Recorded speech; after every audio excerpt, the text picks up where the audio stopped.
السلام عليكم ورحمة الله وبركاته. اللهم صل وسلم وبارك على سيدنا محمد. النهاردة إن شاء الله هنعمل غدا خفيف وبسيط وسريع، أكل مصريين 100%.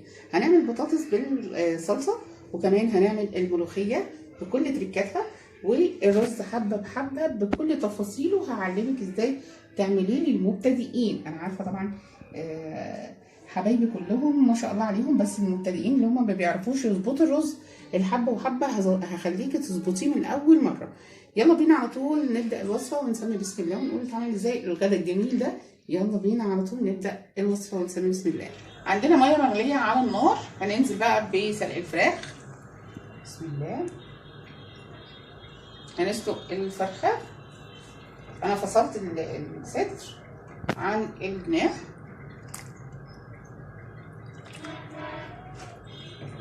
هننزل بالفراخ كلها، وبعد كده نحط لها بقى ايه، حبهان وورق لورا وبصله وملح. مش هحط فلفل لان الفلفل بيغمق الشوربه، وكمان مش هحط طماطم علشان الطماطم هتغمق معايا الملوخيه، فانا مش عايزه الملوخيه تكون غامقه. هنحط لها بقى التوابل بتاعتنا ونسيبها تتسلق. ابتدينا نعمل التقليه بتاعه البطاطس. عملنا بصلتين كبار حلوين، قطعناهم مكعبات كده صغيره، وحطينا السمنه وابتدينا نشوح فيها على النار. دي هعمل منها التقليه بتاعت اللي احنا هناخد منها شويه للفراخ عشان نحطها في الفرن، وكمان هناخد شويه هنعمل بيهم شويه كشك والتقليه نفسها بتاعت البطاطس. يعني كل الثلاثه في واحد، في حله واحده اعملوا التقليه كلها.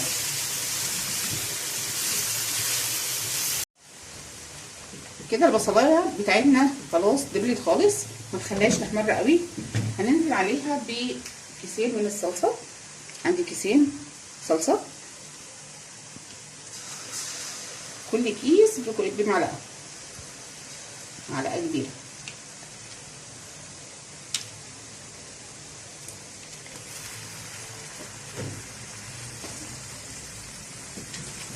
هنشوح الصلصه مع البصل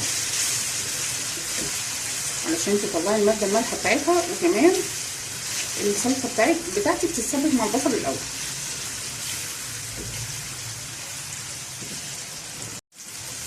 هننزل عليهم بلتر ونص من الطماطم.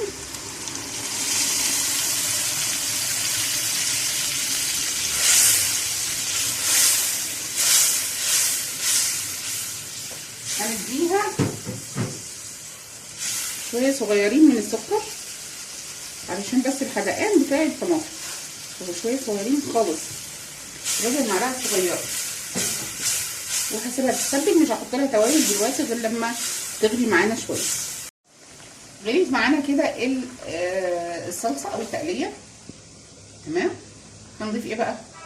عندنا دول 4 من المرقه، 4 من المرقه مدلغاهم تمام. عندي ملح، معلقه صغيره ملح. عندي شطه، نص معلقه شطه.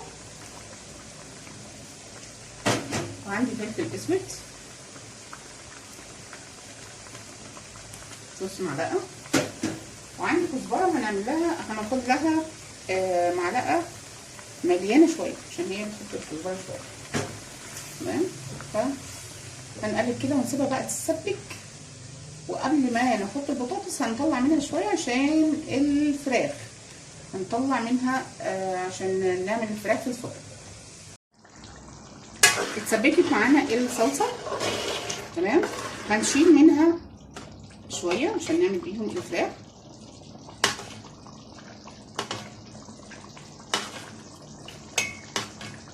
مقدار طبق كده صغير مش كبير. وهنزل بالبطاطس.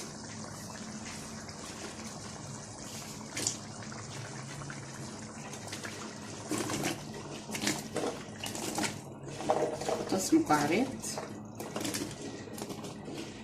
ما تكبريش المكعبات قوي عشان يعني ما تبقاش كبيره، وما تصغرهاش قوي عشان ما تتهريش منك.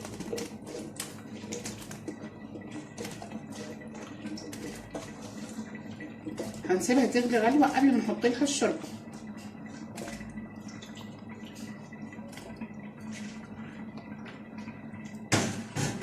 هنقلب وهديها غلوه صغيره. انا مهديه النار عليها مش معليها، هخليها تستوي براحتها. كل ما النار هديت على الاكل وبالذات الطبيخ اللي احنا بنعملها، كل ما الطعم بتاعها هيفرق معاكي بكتير جدا. تمام. فاحنا هنسيبها على نار هاديه كده تاخد وتدي مع نفسها شويه، غاليه صغيره، وهنحط لها الشوربه بتاعتها. عندي هنا البطاطس خدت غلوه مع الصلصه بتاعتها. هننزل بقى بالكميه بتاعت الشوربه علشان نكمل السوا بتاعها.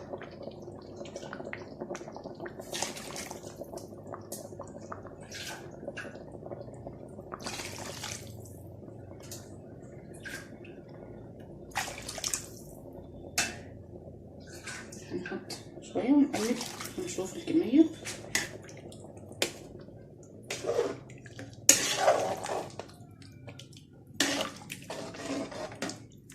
ما تخليهاش خفيفه ولا تقيله، خليها كويسه الصلصه بتاعتها عشان طبعا جنبيها رز.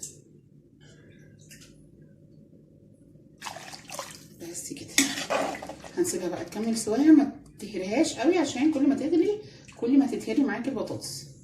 هنسيبها بقى تستوي ونشوفها بقى في النهايه. عندنا بقى الصلصه اللي احنا هنعمل بيها الفراخ. عندي هنا هحط لها معلقه كبيره من السمنه، وهي سخنه كده هتسيح معاكي. تمام. هنزل بشويه فلفل. احنا كده حاطين فيها الفلفل والتوابل بتاعتنا، بس احنا ايه تزويده، وشويه شطه.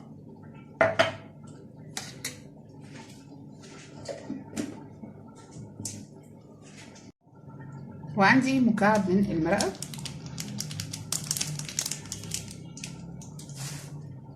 وهقلب الخلطه دي. عندك بقى كاري او كركم او اي حاجه من البهارات بتاعتك حطيها، او بابريكا. للاسف انا مخلصه، فهنكتفي باللي احنا حاطينه، التوابل العاديه خالص بتاعتنا. تمام. هندهن بقى الفراخ وهنحطها في الصينيه وندخلها الفرن. هنعمل بقى الرز حبه وحبه. عندي هنا معلقه كبيره من السمنه، هنزل عليها بمعلقتين من الزيت. اهم حاجه الزيت في الرز عشان يطلع معاكي مفلفل وحلو. تمام. عندي كيلو من الرز. المقاس اللي انت عايزاه، الوزن اللي انت عايزاه، هناخد منه التلت بس. التلت هنحمره عشان يطلع معاكي الحبه مفلفله وشكلها حلو، ويكون اللون كمان متناسب مع الكميه. اول ما نحط كده هنقلب الماده الدهنيه بتاعتنا في الرز، وطول ما انت واقفه لازم ايدك في الرز ما تسيبوش وترفعي عنه علشان ما يحمرش من ناحيه وناحيه لا. تمام. يبقى الحبايه كده متحمره من جميع النواحي وما تتحرقش. كده الرز بتاعنا بصوا ابتدى يعني احمر معانا. تمام. طول ما انت واقفه لازم ايديكي تبقى فيه، ما تقوليش الماده الدهنيه كتير او عاليه، لا ده هينزل معاكي الرز التاني دلوقتي هيبقى مفلفل.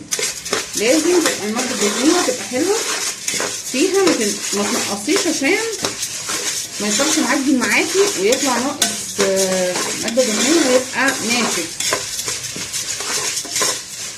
بس طول ما انت واقفه لازم ايديكي فيه كده عشان كل الرزايه تبقى محمره من جميع النواحي كده وشكلها حلو. كده الرزايه بصوا اتحمرت معانا اهي ولونها حلو جدا. الكاميرا مش جايباها والله، اللون بتاعها حلو خالص. هناخد بقيه الرز، هننزل بالكميه بتاعت الرز بتاعتنا اللي احنا قلنا عليها.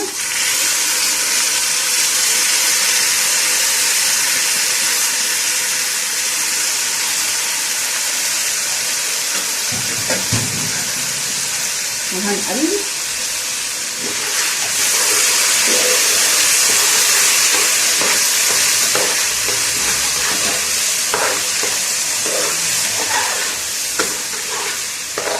لازم الرز يكون يسخن معايا عشان لما اجي انزل بالشوربه، الشوربه طبعا سخنه وهو سخن، يبقى مفلفل معاكي ما يعجنش.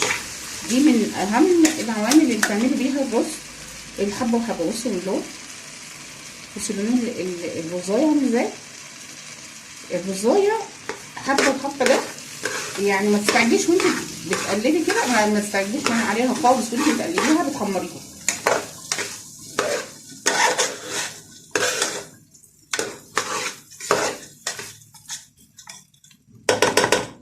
كده سخن معايا الرز، هنزل بالشوربه. عندي مقدار الشوربه،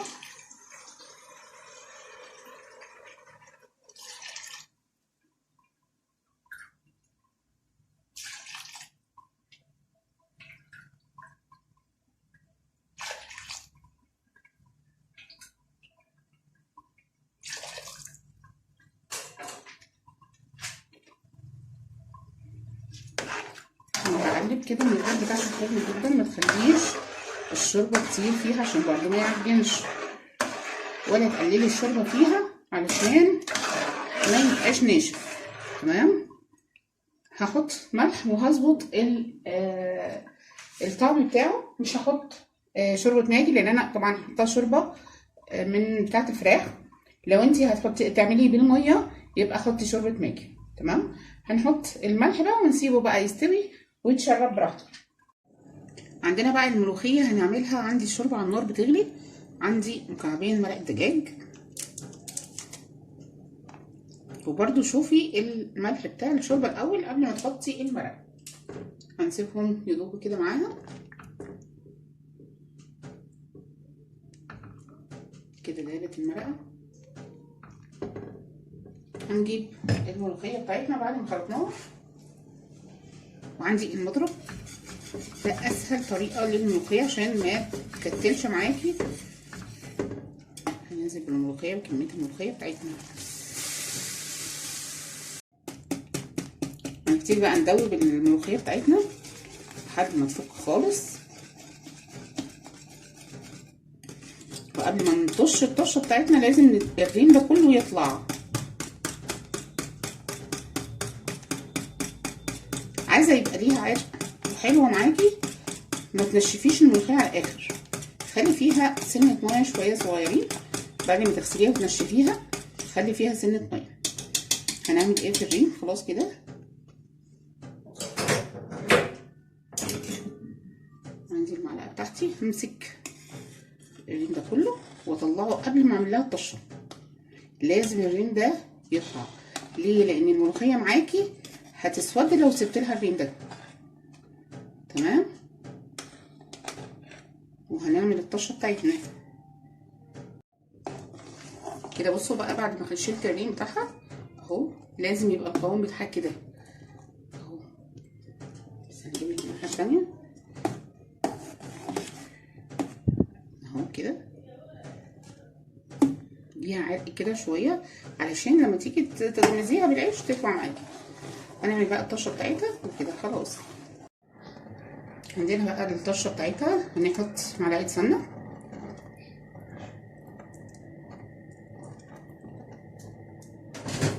عندي الثوم حطاله شويه ملح صغيرين، وكمان كزبره ناشفه اهو، يعني هرسق الكزبره مع الثوم. وهنقلب كده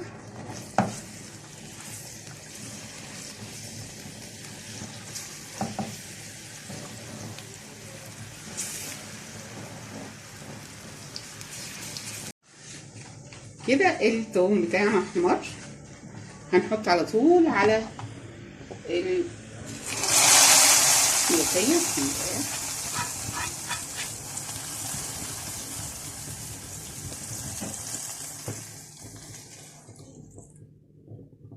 بصوا بقى الجمال والخضار بتاعها تحفه تحفه. كده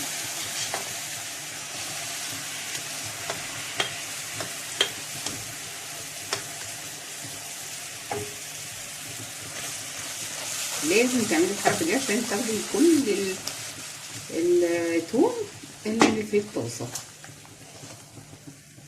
كده خلصت معانا الغدوه بتاعت النهارده.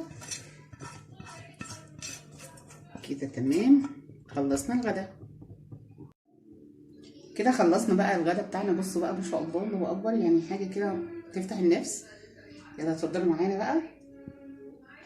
بصوا البطاطس والملوخيه حاجه ما شاء الله عليها، الريحه جايبه اخر الدنيا. والرز بصي حبه وحبه عامل ازاي. الحبه نفس الحبه التانيه اللي هي المحمره، يعني خليكي ماشيه على المقادير صح، والتركات اللي جوه الفيديو هتطلعي اكل زي الفل. يا رب يكون نال اعجابكم الفيديو بتاع النهارده، واستنوني فيديوهات احلى واحلى ان شاء الله. واترككم في رعايه الله، بس ما تنسوش لايك وشير الفيديو وننزل نفعل الجرس عشان يوصلكم كل جديد من عندي. والسلام عليكم ورحمه الله وبركاته.